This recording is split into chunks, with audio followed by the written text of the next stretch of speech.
लेखानगर येथे उड्डाण पुलावर मुंबईच्या दिशेने बटाटे घेऊन जाणाऱ्या ट्रकला आग लागल्याचा प्रकार सोमवार दिनांक 11 मार्च रोजी रात्री 7:30 वाजेच्या सुमारास घडला आहे. आग लागल्याने तब्बल काही वेळासाठी वाहतुकीची कोंडी झाली होती. घटनास्थळी तत्काळ अग्निशमन विभाग तसेच पोलीस घटनास्थळी पाचारण करत अर्ध्या तासानंतर आग विझून वाहतूक सुरू केली. ट्रकमधील बटाटे जळून खाक झाले. 1 ते 2 बंब आग विझवण्यासाठी घटनास्थळी दाखल झाले होते. नाशिक येथून मुंबईच्या दिशेने उड्डाण पुलावरून जाणारा ट्रक क्रमांक UP 75 AT 9393 जात असताना सकाळी 7:30 वाजेच्या सुमारास लेखानगर भागात अचानक ट्रकच्या पाठीमागील टायर फुटले आणि काही वेळात अचानक टायरला आग लागली.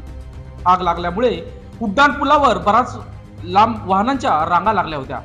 अग्निशामक विभागाने तब्बल अर्ध्या तासानंतर आग विझवली. ट्रकचा चालक